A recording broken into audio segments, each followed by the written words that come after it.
شريك له وأشهد أن محمدا عبده ورسوله أما بعد أعوذ بالله من الشيطان الرجيم بسم الله الرحمن الرحيم واعبدوا الله ولا تشركوا به شيئا وبالوالدين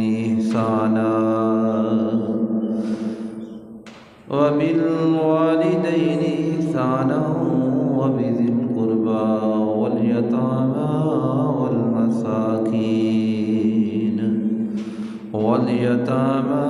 والمساكين والجار ذي القربى والجار الجنب والصاحب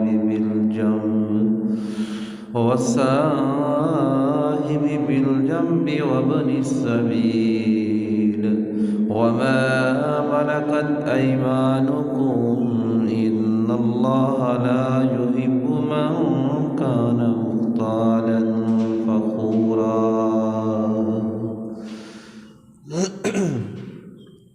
آمنت بالله صدق الله العظيم إن الله وملائكته يصلون على النبي يا أيها الذين آمنوا صلوا عليه وسلموا تسليما سارے مل کے پڑھیں بلغ العلا بکمالہ کشف الدجى بجمالہ حسنت الجمیع خصالہ صلوا علیہ وآلہ الصلاة والسلام عليك يا سيدي يا رسول الله وعلى آلك وأصحابك يا سيدي يا حبيب الله الصلاة والسلام عليك يا سيدي يا رحمة للعالمين وعلى آلك وأصحابك يا سيدي يا شفيع المذنبين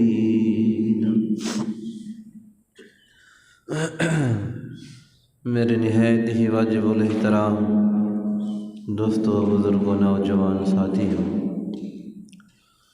آج کا جمعۃ المبارک اس کی رحمتیں، اس کی برکتیں جو حضور علیہ الصلوۃ والسلام کی امت پر نازل ہو رہی ہیں، دعا ہے اللہ رب العزت ہم سب کو اللہ کی رحمتوں کی قدر کرنے کی توفیق عطا فرمائے۔ آج جمعۃ المبارک میں اللہ کے گھر میں جتنے ہی دوست احباب آئے ہیں یا نماز جمعہ ادا کرنے کے لیے آئیں گے تو یہاں سے اللہ کی بارگاہ سے کتنوں کو اللہ پاک بخش دے گا، یہ اللہ ہی جانتا ہے۔ جمعے کے دن بڑی اللہ پاک حضور کی امت کے اوپر خاص کرم فرماتا ہے۔ حضور علیہ الصلوۃ والسلام کا فرمان ہے، ایک جمعہ دوسرے جمعے کے درمیان جو انسان سے گناہ ہوتے ہیں تو اللہ اس جمعے کی برکتوں سے، رحمتوں سے ان کے ہفتے بھر کے گناہ معاف کر دیتا ہے۔ تو ہمارا یہ ایمان کامل ہے، انشاءاللہ ہم جب سے جمعہ پڑھ کے واپس جائیں گے تو بخشے ہوئے گھروں کی طرف لوٹیں گے۔ تو یہ آیت سورۃ النساء کی آیت نمبر 36 ہے، مسلسل یہ تیسرا جمعہ ہے اس آیت کے اوپر گفتگو کرتے ہوئے۔ تو پچھلے جمعۃ المبارک میں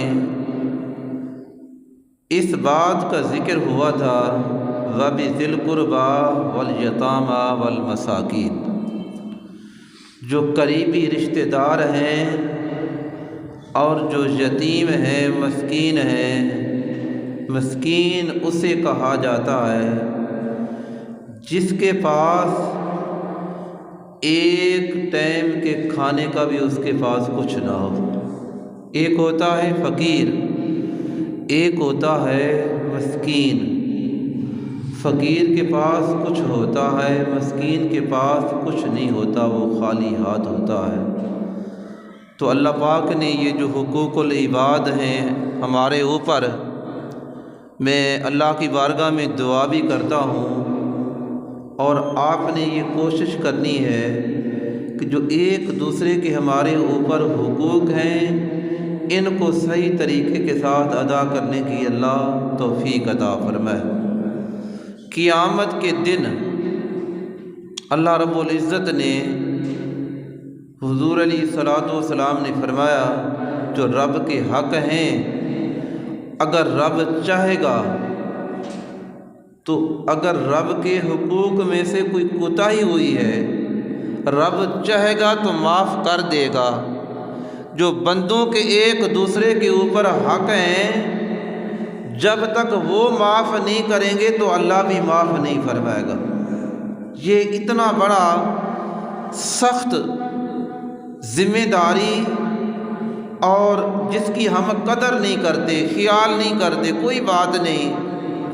تو حقوق العباد جو ہیں، بندوں کے حق ہیں، ان کو اچھے طریقے کے ساتھ ادا کرنا چاہیے۔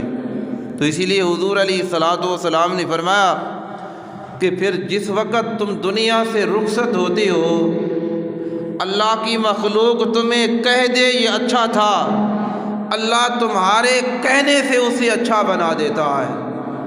اگر اس نے دنیا کے اندر اللہ کے بندوں کو ستایا ہے، پریشان کیا ہے، تو لوگ کیا کہیں گے؟ یار یہ مگرو لے گیا، یہ ہم سے چلا گیا، دور ہو گیا، بہتر ہوا۔ تو پھر یاد رکھیں اس کا آخرت کے اندر کوئی ٹھکانہ اسے نہیں ملے گا۔ تو آج کی جو گفتگو ہے، آج ہے ہمسائے کی گفتگو۔ ایک ہمسایہ ہمارا جو پڑوسی ہوتا ہے، جس کے ساتھ ہمارا گھر ہے، وہ ہمارا محلے دار ہے، دیوار سانجی ہے۔ ایک وہ پڑوسی ہے، ایک پڑوسی وہ مسلمان ہے، ایک وہ پڑوسی ہے جو رشتہ دار ہے، ایک وہ پڑوسی ہے جس کا اسلام کے ساتھ تعلق نہیں، لیکن ہمسایہ آپ کا ہے تو اس کا بھی حق ہے۔ سیدنا حضرت امام حسین رضی اللہ تعالی عنہ کے بارے میں آتا ہے، حضور کے نواسے کے بارے میں، کہ آپ کا ہمسایہ ایک یہودی تھا، تو اس کا جو واش روم تھا، پرنالہ تھا، پیب تھا، وہ گندگی امام علی مقام کے صحن کے اندر گرتی تھی۔ تو آج ہم ذرا دیکھیں اس بات کو، سننا پھر دیکھنا ہم کہاں کھڑے ہیں اور حضور کے نواسے کا صبر کتنا ہے، پھر اس کا اللہ مقام کتنا عطا کرتا ہے۔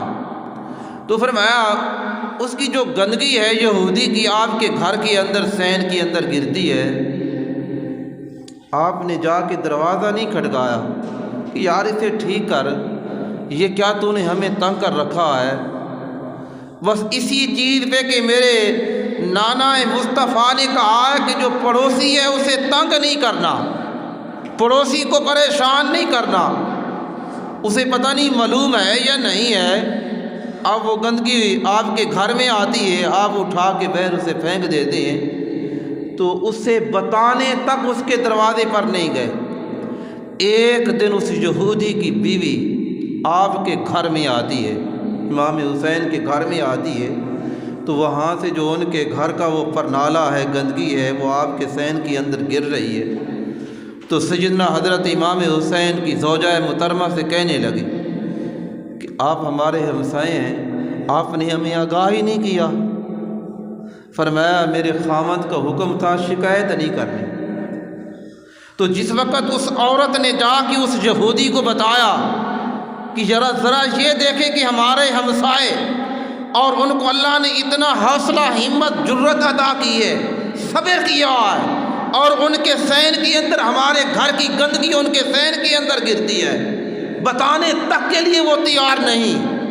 اس نے کہا یار یہ مسلمانوں کی طریقہ ہے، یہ اس نبی کی سیرت و کردار ہے۔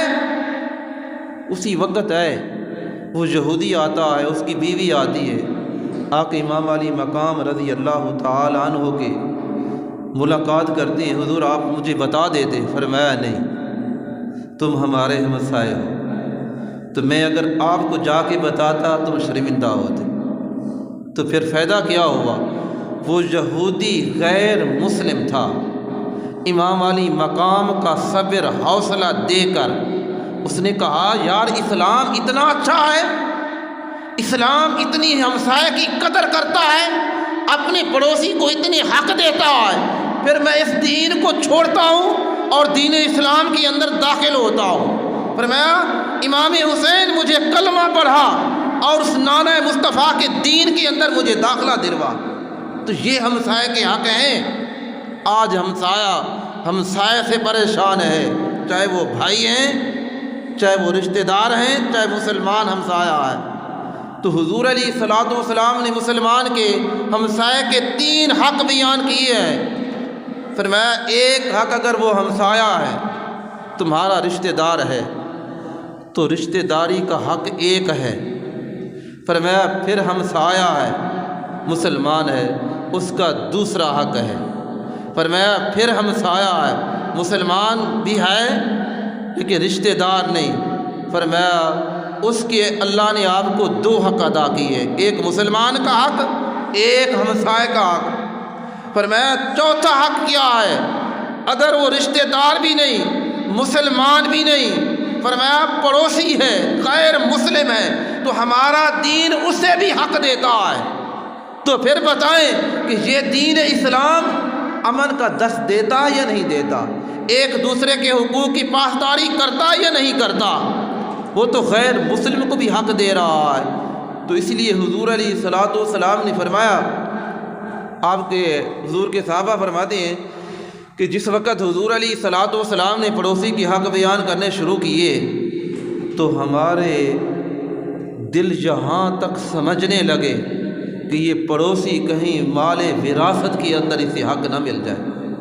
میں آپ کا پڑوسی ہوں، آپ میرے پڑوسی ہیں، میرا خاندان کہاں ہے، آپ کا خاندان کہاں ہے، کسی کو نہیں معلوم، لیکن اگر کوئی دکھ یا تکلیف پہنچے گی تو پہلے ہمسایہ اس کے قریب آئے گا۔ اگر رات کا ٹائم ہے، ہر آدمی اپنے گھر کے اندر آرام کر رہا ہے، تو آپ کو تکلیف پہنچی ہے تو پڑوسی دوڑ کے آئے گا، رشتہ دار تو بعد میں آئیں گے۔ تو اس لیے حضور علیہ الصلوۃ والسلام نے فرمایا کامل ایمان ہے اس شخص کا، فرمایا جو پڑوسی ہے اور دوسرا پڑوسی وہ یہ خیال کرے میری عزت بھی محفوظ ہے، میرا مال بھی محفوظ ہے، میرا جو ہمسایہ ہے اور کبھی نہ میری مال کے اندر خیانت کرے گا، نہ میری عزت کے اندر کبھی خیانت کرے گا۔ فرمایا اگر پڑوسی یہاں تک وہ آپ کے اوپر اعتبار کرتا ہے، فرمایا اس شخص کا ایمان کامل ہے۔ فرمایا کل قیامت کے دن اور عبادتیں ریاستیں اپنی جگہ، اگر اس کا ہمسایہ یہ کہہ دے کہ نہیں میں یہ کہتا ہوں میرا پڑوسی بہت اچھا ہے اور کبھی مجھے اس سے ڈر نہیں لگا، اور نہ میں مال کی وجہ سے ڈرتا تھا نہ ہی عزت کی وجہ سے، میری عزت میں گھر کے اندر ہوں یا نہ ہوں، میں گھر کے اندر موجود ہوں یا نہ ہوں، میرا ہمسایہ موجود ہے تو میری عزت بھی محفوظ ہے، میرا مال بھی محفوظ ہے۔ آج کوئی ہے ایسا؟ نظر نہیں آتا، خیال نہیں آتا۔ صفائی کریں گے اور جو کوڑا ہوگا وہ پڑوسی کے دروازے کے ڈھیر کر دیں گے، بس جھاڑو پھیر کے اس کے آگے رکھ دیں۔ نہیں بھائی، جس طرح آپ اس کو پسند نہیں کرتے اس طرح پڑوسی بھی پسند نہیں کرتا۔ ایک عرب کا تاجر ہے، دکاندار ہے، اور اس کا بیٹا بھی دکان پہ بیٹھا ہے، گاہک آتا ہے، اس کا ایک ہمسایہ، یہ ہمسائے کے حق ہیں، اور پھر یہ ہمسائے ایک جس کا گھر قریب ہے، دکان قریب ہے، اور وہ بھی پڑوسی ہے، اور ہمسایہ ہے وہ بھی پڑوسی ہے۔ تو فرمایا عرب کا ایک تاجر ہے، دکان پہ بیٹھا ہے، اس کے پاس گاہک ہے، تو دوپہر تک گاہک آتے رہے۔ جو ہمسایہ تھا اس کی دکان پہ کوئی گاہک نہ گیا، تو جب گاہک آیا اس نے سودا طلب کیا، تو وہ دکاندار تاجر کہنے لگا کہ میرے پاس سودا نہیں، اور اس ہمسایہ سے جا کے لے، وہ دکاندار بیٹھا ہے اس سے جا کے لے لے۔ جو اس کا بیٹا تھا وہ کہنے لگا ابا جان یہ سودا پڑا ہے، کپڑا ہمارے پاس موجود ہے، اور آپ نے انکار کر دیا ہے کہ ہمارے پاس سودا ہی نہیں۔ فرمایا بیٹا صبح سے لے کے دوپہر تک میں نے دنیا کمائی ہے، اب میں دوپہر سے لے کے شام تک آخرت کمانی ہے، میں آخرت کی تیاری کرنی ہے۔ میرا ہمسایہ بیٹھا ہے، صبح سے بیٹھا ہے، اس کے پاس گاہک کوئی نہیں آیا، تو کیا اس کے بچے نہیں ہیں؟ اور اس نے شام کو گھر کچھ نہیں لے کر جانا، تو اس لیے اپنی دکان پہ سودا نہیں دے رہا اور ہمسائے کی طرف بھیج رہا ہے۔ آج ہمارا حال کیا ہے؟ بازار کے اندر جا کے دیکھیں، اور وہاں وہ نوکر چھوڑے ہوئے ہیں، آ جائیں بھئی آ جائیں آ جائیں، اور کوئی آپ کو ہاتھ سے پکڑ لے جا، گاڑی چلے جائیں گاڑی اڈے پہ، وہاں جو مسافر ہوتے ہیں وہ سب بس تلاش کرتے ہیں، گڈی تلاش کرتے ہیں، تو وہاں پکڑنے کے لیے، سامان اٹھانے کے لیے کوئی ادھر سے کھینچے کوئی ادھر سے کھینچے۔ نہیں بھائی، جس کا حق ہے اسے جانے دو۔ اور اسی طرح یہ آپ کے قریب ہے جنرل ہسپتال، وہاں سے اندر سے پرچی لکھوا کے آئے، باہر میڈیکل سٹور ہے، تو وہ کئی آپ کو آوازیں دے گی، آ جائیں بھائی آ جائیں آ جائیں بھائی آ جائیں۔ نہیں بھائی، کچھ خیال کریں، آپ کا ہمسایہ ہے، آپ کا پڑوسی ہے، کل قیامت کے دن کیا آپ نے حساب نہیں دینا؟ تو اس لیے اللہ پاک نے فرمایا والجار ذی القربی والجار الجنب، فرمایا جو تمہارا قریب کا رشتی ہے، پڑوسی ہے، والجار ذی القربی، اور وہ قریب کا پڑوسی کون ہے؟ فرمایا ایک تمہارا اگر رشتہ دار ہے، مسلمان ہے، اور ہمسایہ ہے، فرمایا یہ تین حق ہیں۔ فرمایا اگر رشتہ دار نہیں، فرمایا پھر پڑوسی ہے، فرمایا پڑوسی کا حق ہے، مسلمان کا حق ہے، فرمایا دو حق ہیں۔ فرمایا اگر مسلمان نہیں، غیر مسلم ہے، پھر بھی اس سے ہمارا دین ایک حق دیتا ہے۔ تو فرمایا والجار الجنب، اور فرمایا دور کا پڑوسی اور جو غیر مسلم ہے اس کو بھی ہمارا اسلام اس چیز کا حق دیتا ہے۔ آگے اللہ پاک نے فرمایا والصاحب بالجنب، فرمایا جو تمہارا سفر کا پڑوسی ہے، آپ سفر کر رہے ہیں اور ساتھ آ کے اسی سیٹ پہ ایک مسافر آ کے بیٹھتا ہے، تو اس مسافر کا بھی آپ کے اوپر ایک حق ہے، یہ اسلام دے رہا ہے، قرآن دے رہا ہے۔ اچھا، وہ سفر کا ساتھی ہے، پھر مسجد کا پڑوسی ہے، مسجد کا ساتھی ہے، نمازی ہے، ساتھ بیٹھنے والا ہے، اور پھر اسی طرح جو کلیگ ہے اور آپ کے ساتھ کام کر رہا ہے اور آپ کا کام مشترکہ ہے، وہ بھی آپ کا پڑوسی ہے۔ تو ہمارا اسلام مذہب یہاں تک پڑوسی کے حق دیتا ہے۔ اچھا، یہ جو پیاز ہے، پیاز حرام نہیں، پیاز کو اللہ کے نبی نے حرام نہیں کہا، فرمایا کھا کر، کچا پیاز کھا کر مسجد کے اندر نہیں جانا۔ صحابہ پوچھنے لگے فداک امی و ابی یا رسول اللہ، کیوں؟ فرمایا اسی لیے جس کے ساتھ تم جا کے بیٹھو گے، تمہارا وہ نمازی پڑوسی ہوگا، جس کے ساتھ بیٹھو گے اور تمہارے منہ سے پیاز کی وہ سمیل آئے گی، بدبو آئے گی، کہیں تمہارا پڑوسی اس وجہ سے تنگ نہ ہو جائے۔ فرمایا مسجد کے اندر پیاز کھا کے نہیں جانا۔ ہمارا اسلام مذہب مسجد سے ہٹ کے بھی پڑوسی کو حق دیتا ہے اور مسجد کے اندر بھی حق دیتا ہے۔ آج ہم نمازی سے دور ہے اور امام مسجد سے دور ہے، امام مسجد نمازیوں سے دور ہے۔ کیا وجہ ہے؟ کیا وہ نمازیں جو ساری زندگی نمازیں ادا کی ہیں وہ کوئی تعلق نہیں؟ حر نے ایک نماز پڑھی تھی امام کے پیچھے، کربلا کی سرزمین پہ کھڑا ہے۔ تو حضرت امام علی مقام نے کہا کہ حر میں تمہیں دعوت دیتا ہوں، آ جا، تو جنتی ہے جہنمیوں کے اندر کھڑا ہے۔ تو پھر حر کو وہ ایک نماز یاد ہے جو پہلے آپ امام کے پیچھے پڑھی تھی، تو کہنے لگا میں اس ایک نماز کی حفاظت کرنا چاہتا ہوں، میں اس امام کا باغی بننا نہیں چاہتا، میں اس امام کا وفادار بننا چاہتا ہوں اور بغاوت نہیں کرنا چاہتا۔ سارے لشکر کو چھوڑ کے اور دولت کو چھوڑ کے، نوکری کو چھوڑ کے امام علی مقام کی صفوں کے اندر آ کے کھڑا ہو گیا، اور سب سے پہلی شہادت امام حر کی ہے۔ تو آج کیا سبب ہے کہ ہم ایک دوسرے سے دور کیوں ہوتے جا رہے ہیں؟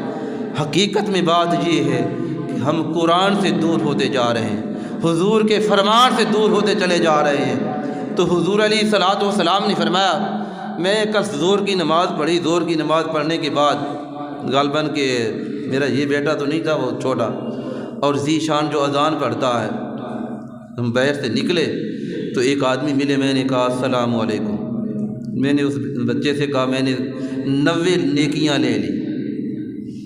آگے ایک اور دوست ملا، پھر میں نے کہا السلام علیکم، تو میں نے کہا میں 180 نیکیاں لے چکا ہوں۔ آگے تیسرا شخص ملتا ہے، نیکیاں ہمارے لیے تو ڈھیر لگے پڑے ہیں، ڈھیر ہیں۔ حضور علیہ الصلوۃ والسلام نے فرمایا سلام کے اندر تم پہل کرو 90 نیکیاں، 90 نیکیاں، اور 1 روپے 2 روپے کے فائدے کے لیے ہم یہاں منگل بازار جائیں، جمعہ بازار جائیں، سستے بازار جائیں، وہاں جا کے لے کے آئیں، یار 1 روپیہ وہاں سودا سستا ملتا ہے۔ تو اگر آپ سوچ لیں میں نے صبح سے لے کے شام تک کتنی نیکیاں کمائی ہیں، آپ اس کا اندازہ ضرور لگا سکتے ہیں۔ حضور علیہ الصلوۃ والسلام نے فرمایا جب مسلمان آپس میں ملتے ہیں اور سلام دعا لیتے ہیں السلام علیکم ورحمۃ اللہ وبرکاتہ، فرمایا اللہ 90 نیکیاں دے دیتا ہے، فرمایا دوسرا سلام کا جواب دیتا ہے۔ تو آج ہم سلام کرنے کے لیے سے گئے۔ سیدنا حضرت علی شیر خدا رضی اللہ تعالی عنہ حضور علیہ الصلوۃ والسلام کے صحابی بھی ہیں، داماد رسول بھی ہیں، تو جب سیدنا ابو بکر صدیق ملتے تو یہ سلام کرتے، اور یہ عمر کے اندر تقریباً 27 یا 27.5 سال سیدنا صدیق اکبر سے حضرت علی چھوٹے ہیں۔ تو جب یہ ابو بکر سامنے آتے ہیں تو حضرت علی کہتے ہیں السلام علیکم یا ابو بکر، بھائی ابو بکر آپ کو سلام ہو۔ ایک دن سلام نہیں کیا، ابو بکر صدیق سامنے آ گئے تو حضرت علی نے سلام نہ کہا، ابو بکر نے سلام کہا السلام علیکم۔ بھائی علی کیا بات ہے؟ تو سیدنا ابو بکر صدیق کے دل میں آیا کہ ہر مرتبہ ابو بکر مجھے پہلے سلام کرتا ہے، آج حضرت علی سب سے پہلے سلام کرتے ہیں، آج کیا بات ہے؟ حضرت علی نے سلام نہیں کیا، کہیں ناراض تو نہیں؟ حضور علیہ الصلوۃ والسلام کی بارگاہ میں عرض کی تو حضرت علی رضی اللہ تعالی عنہ تشریف لائے تو حضور علیہ الصلوۃ والسلام نے فرمایا علی آج کیا آپ نے ابو بکر کو سلام نہیں کیا، کیا کوئی ناراضگی ہے؟ سنیے حضرت علی سے، حضرت علی نے کیا کہا ہے؟ کہنے لگے فدا کا امی بابی یا رسول اللہ، میں نے رات خواب دیکھا ہے۔ کیا دیکھا ہے؟ خواب دیکھا ہے۔ میں خواب کے اندر کیا دیکھتا ہوں؟ جنت کے اندر ایک محل نظر آیا، وہاں حوران جنت نظر آئیں اور خادم نظر آئے، تو میں نے ان سے پوچھا یہ محل کس کا ہے؟ ذرا غور کریں، یہ محل کس کا ہے؟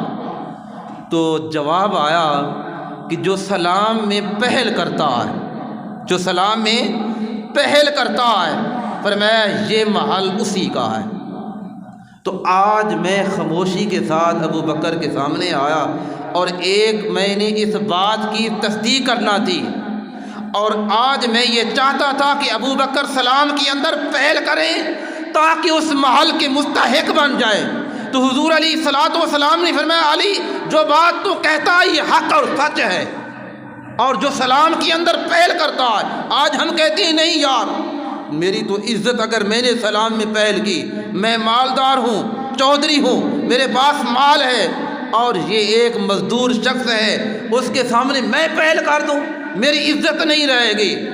تو حضرت علی شیر خدا رضی اللہ تعالی عنہ اور ابو بکر کا مقام دیکھیں، حضرت علی کو سلام کرتے ہیں، حضرت ابو بکر کو سلام کرتے ہیں۔ تو علی چاہتی ہیں آج دنیاوی طور پہ ہر آدمی آگے بڑھ رہا ہے تو دینی طور پہ اپنے آپ کو آگے لے جائیں۔ کسی آدمی کو نہیں معلوم کہ انسان کے کتنے سانس بقایا ہے۔ جو کل تک ہمارے پاس زندہ لوگ پھرتے تھے اور ہماری محفلوں کی رونق بنتے تھے، آج ان کے اعلان مرحومین کے اندر آتے ہیں۔ کبھی ان کا بیٹا آ کے اعلان کرواتا ہے کہ استاد محترم یہ 50 روپے میرے والد کی طرف سے یہ سال ثواب ہے، یہ میرے بھائی کی طرف سے ہیں، یہ میرے دادی کی طرف سے ہیں، میری والدہ کی طرف سے ہیں، تو ہم موت کے قریب ہوتے ہوئے جا رہے ہیں۔ تو اللہ پاک نے فرمایا اللہ یہ حق دیتا ہے ہمسائے کو بھی، وصاحب بالجنب وابن السبیل وما ملکت ایمانکم، اور فرمایا جو تمہارے محتاط نوکر ہیں اور ان کے حقوق ہیں تمہارے اوپر۔ حضور علیہ الصلوۃ والسلام کی آخری جو الفاظ تھے جس وقت آپ اس دنیا سے پردہ کرنے لگے، او ما ملکت الصلاۃ او ما ملکت الصلاۃ، یہ الفاظ تھے کہ اے میرے صحابہ نماز کی حفاظت کرنا اور اپنے محتاطوں کے حقوق کا خیال کرنا ہے، محتاطوں کے حقوق کا خیال کرنا ہے، جو تمہارے نوکر ہیں ان کا خیال کرنا ہے، اور میں جیسا لباس تم پہنو اسی طرح کا لباس انہیں پہناؤ، اور جس طرح کی تم خوراک کھاؤ اسی طرح کی ان کو خوراک کھلاؤ۔ تو حضور علیہ الصلوۃ والسلام نے فرمایا کہ یہ آخری الفاظ تھے حضور علیہ الصلوۃ والسلام کی دنیا کو چھوڑنے تھے، اور اپنی نماز کی حفاظت کرنا، نماز کو پڑھتے رہنا، نماز کو نہ چھوڑنا، نماز کا خیال کرنا، نماز کا خیال کرنا۔ حضور علیہ الصلوۃ والسلام نے فرمایا ہر شخص کو قیامت کے دن 5 سوالوں کا جواب دینا پڑے گا۔ نوجوانوں بزرگوں، پہلا سوال کیا ہے؟ پہلا سوال یہ ہے کہ زندگی کہاں گزاری ہے؟